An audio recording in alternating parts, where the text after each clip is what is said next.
In our last video, we were looking at the different ships that were in the White Star Line. Folks that love Port Huron history, of course, are very much aware of the White Star Line because our dock was at the foot of Grand River Avenue. But if you were to ask the average person about the White Star Line, they would probably, if they knew anything about it at all, would associate it with this ship here, the Titanic, one of the safest ships afloat, and I say that with tongue-in-cheek. But it was owned by the White Star Line. There were other shipping lines that ran out of Detroit as well. There was the Star Line, not the White Star, but just the Star Line. There was the Red Star Line. There was the Coal Line. There was the Grumman Line. Not all of them ran to Port Huron. Some ran up Toledo. Some ran down to Flats, Tajmu Park, and back. But we're going to look at a couple that did run to Port Huron. Before there was a White Star dock at the foot of Grand River, there was this dock here, the Coal Grumman Line dock. This was a merger of sorts between the Star Line and the Grumman Line. Judging from the mode of transportation we see in this photograph, this would have been in the 1800s. Later on, the Grumman Line was gone, and the Star Line and the Coal Line consolidated into one company. This ad is a little hard to read, but it says, Star Coal Line for Port Huron and Wayports. Only line having 2 boats daily and stopping at Star Island. Steamer Darius Cove leaves Detroit, and it gives the time. And the steamer Idlewild leaves Detroit, and it gives the time. And the Star Line wharf was at the foot of Griswold Street. Of course, that was in Detroit. This is the steamer Darius Cove that was mentioned in the ad. It was a 215-foot iron-hulled vessel. It was built in 1885, and she would serve the Detroit to Port Huron run until the turn of the century, when she was replaced by newer and larger vessels. Here's another photograph showing her at dock. And you can see there's been a change at the foot of Grand River. It's no longer the Star Grumman dock. It's the Star Coal Line Steamers dock. And here you see a nice painting of the ship. Looks a little nicer in color. Everything always does. The other ship in the ad was the Idlewild. Here we see her at the White Star dock in Detroit, and she's berthed right next to the Tajmu on the left. And she has a load full of people, which is probably either going to Tajmu Park or Port Huron.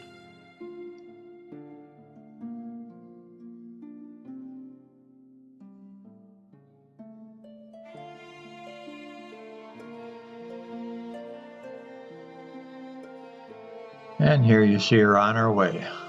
Here we see the Idlewild docked in Port Huron. And you can see there's been another change.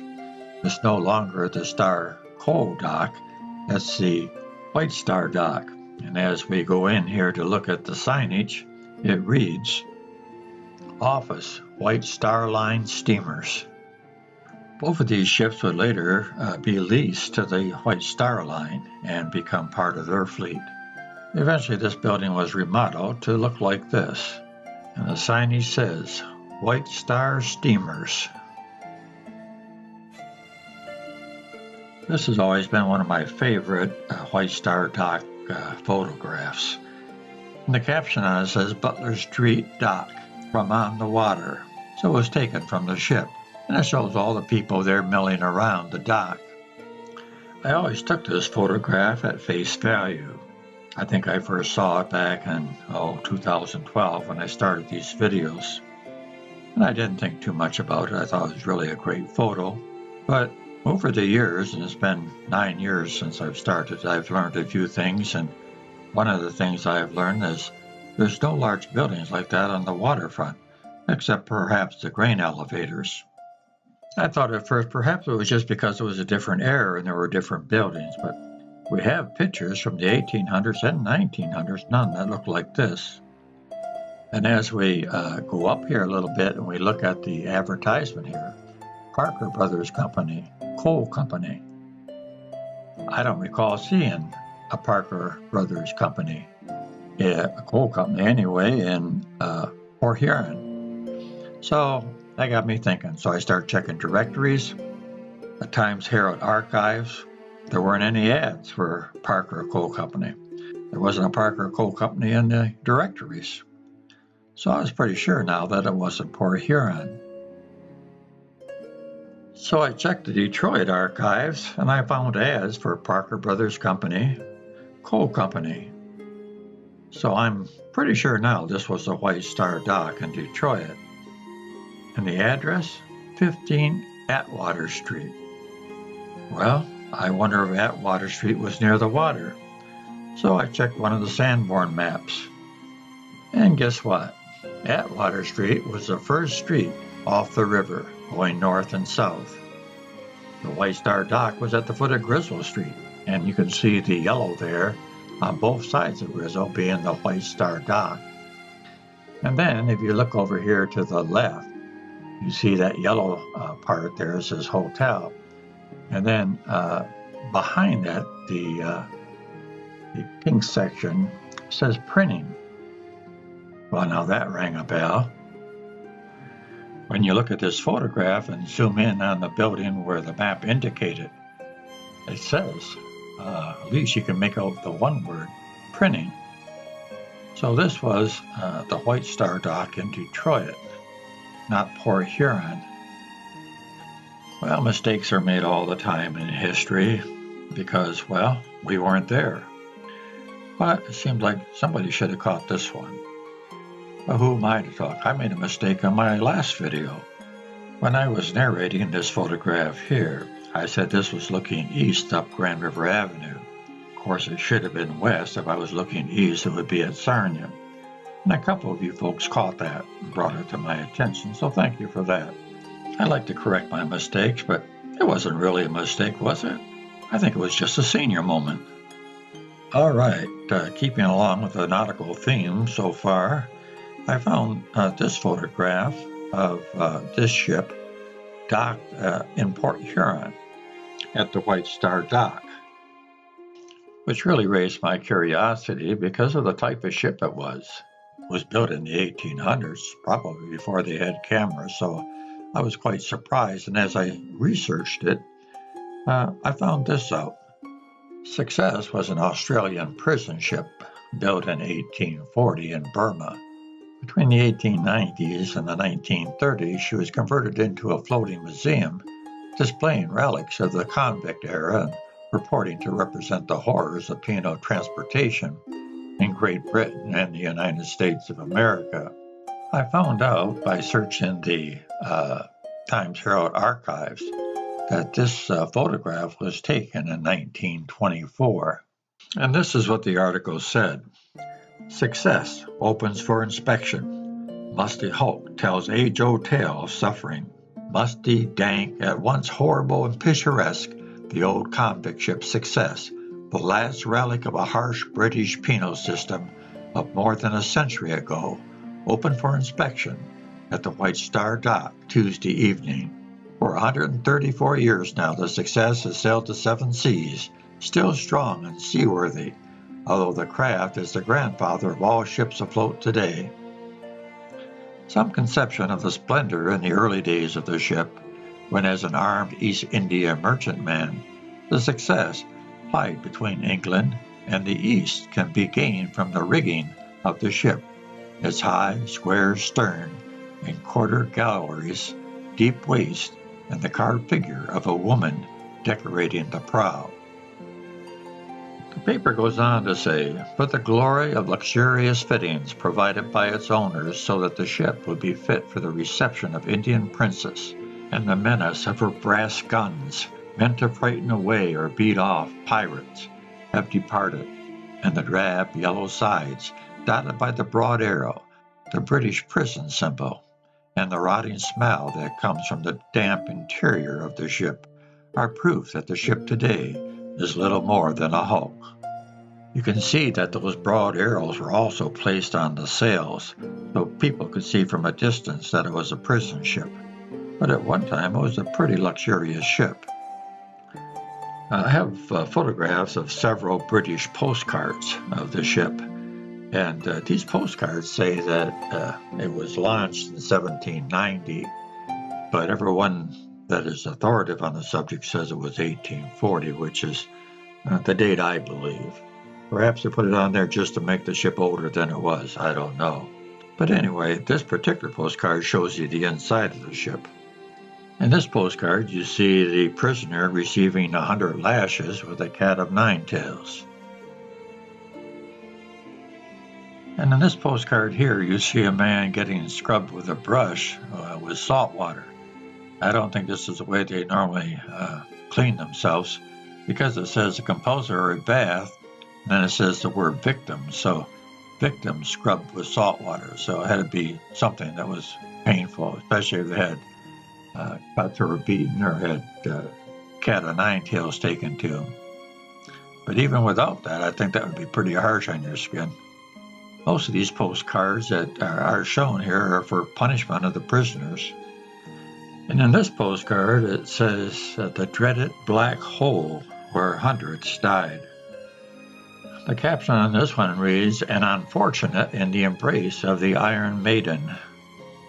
I don't know. I think once you close that and do more than hurt you, I think it would kill you. You got those spikes there. I don't know how far they go in, but definitely enough to cause pain, I guess. Here's an actual photograph of one of the turrets inside the Iron Maiden. Gives you a much better look at it and what it actually looked like. And you can see the spikes there. That had to hurt.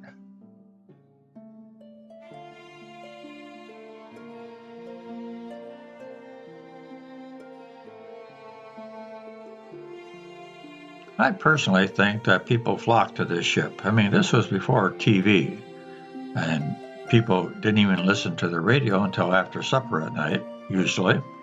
And so, for the weekend, they had nothing else to do. This would have been great entertainment for them, and curiosity, too. What was this ship like? And I'm sure they did quite well.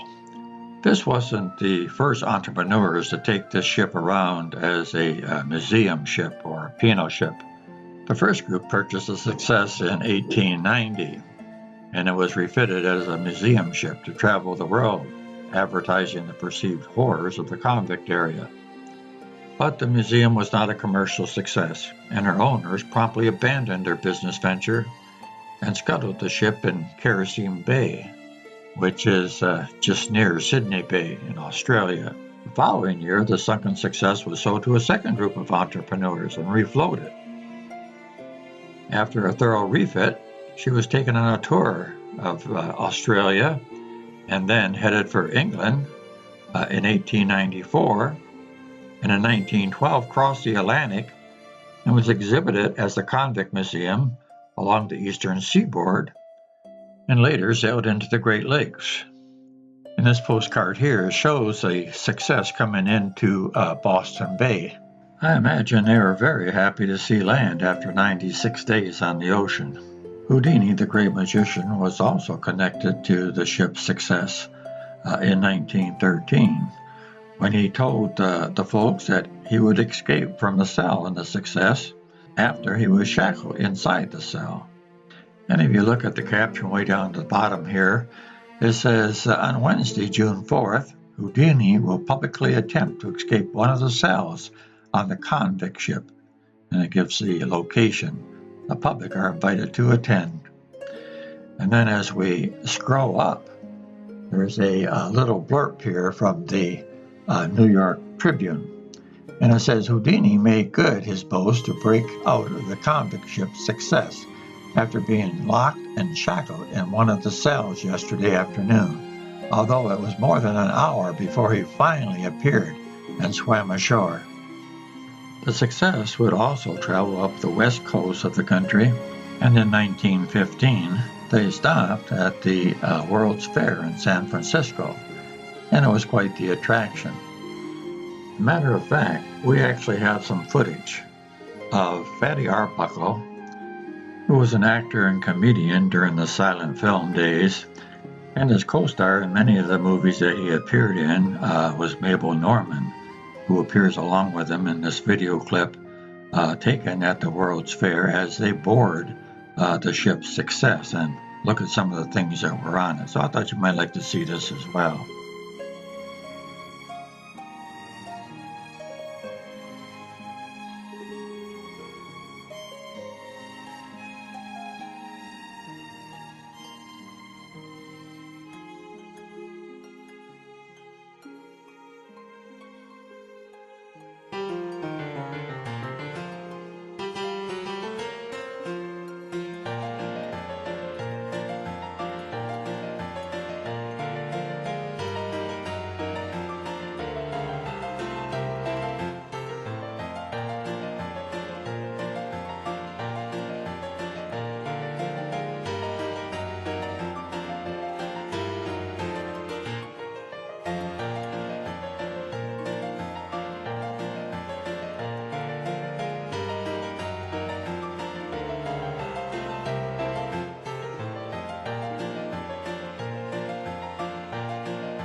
About 5 years after the World's Fair, both of these actors had their careers destroyed.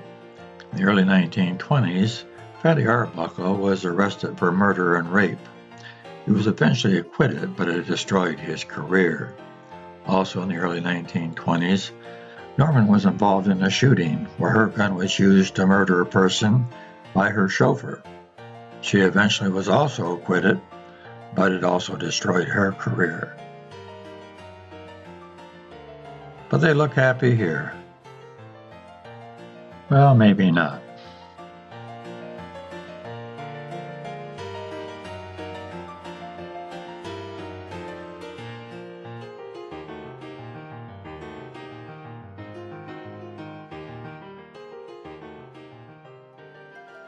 Despite ongoing repairs, Success was becoming rapidly unseaworthy.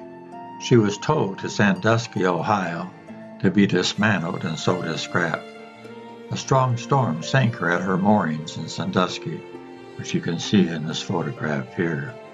A salvage operator acquired the rights to her, and in the summer of 1945, he had Success towed to nearby Port Clinton. Unable to enter the shallow port, she grounded just east of Port Clinton. On the 4th of July, 1946, a fire broke out aboard Success, and in the course of the afternoon, she burned to the waterline. Hundreds watched the blaze from the shoreline. The fire is generally attributed to unknown vandals. Remains of the ship remain in 16 feet of water just east of Port Clinton Harbor. It was quite a famous ship back during that period of time. It traveled to all the major ports: Boston, New York, San Francisco, but it also traveled to Port Huron, Michigan, at the White Star Dock.